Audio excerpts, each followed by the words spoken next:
যুব উন্নয়নে যারা গতকাল শুক্রবারে পরীক্ষা দিয়েছেন তাদের জন্য আজকের এই 20টা যে সাধারণ জ্ঞান দিয়েছিল 20টার মধ্যে 20-এ 20 পাওয়া খুবই ইজি এবং সম্ভব এবং তাদের জীবনে উন্নয়ন উন্নয়ন উন্নয়ন আসুন কীভাবে উন্নয়ন হয়েছে। তো এখানে সাধারণ জ্ঞান হচ্ছে আন্তর্জাতিক যুব দিবস কত তারিখ। আমরা জানি যে 2000 সালে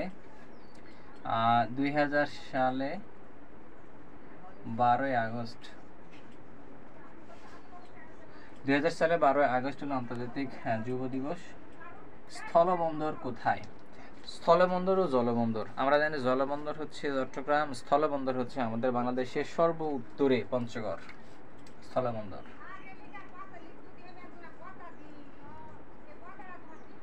এটা হচ্ছে স্থলবন্দর। বাংলাদেশ ও মায়ানমারকে যে নদী ভাগ করেছে, বাংলাদেশ ও মায়ানমারকে মানে হচ্ছে আন্তর্জাতিক সীমানা দিয়ে যে নদী, সেই নদীর নাম হচ্ছে নাফ নদী।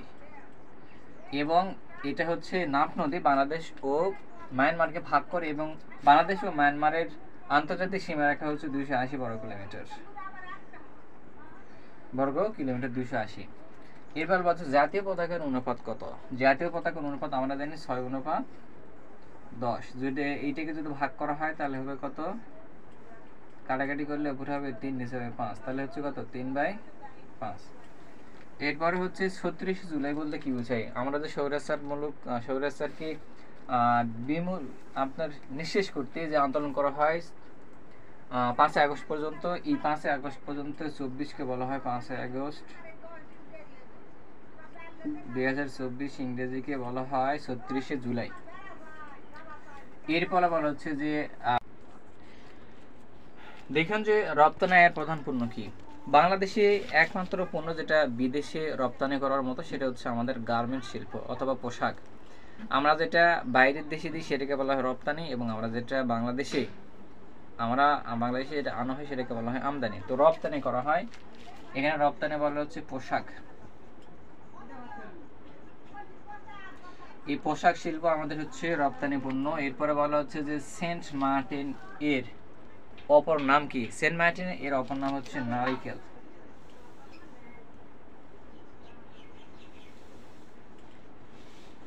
নারিকেল জিঞ্জিরা।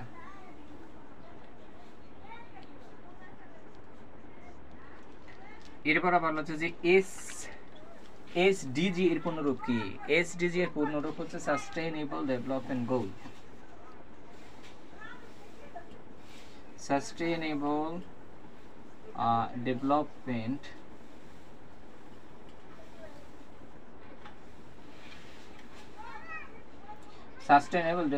Development goal. এরপর বলা হচ্ছে যে এলডিসি এর পূর্ণরূপ কি? আমরা জানি এলডিসি এর পূর্ণরূপ হচ্ছে লিস্ট, LEAST, লিস্ট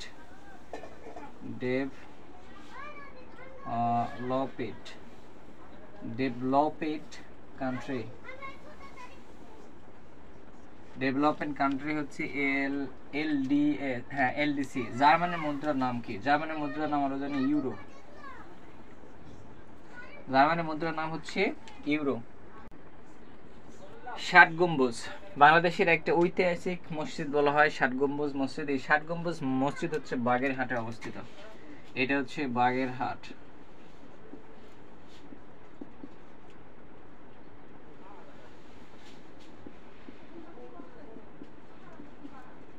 বাগেরহাটে অবস্থিত।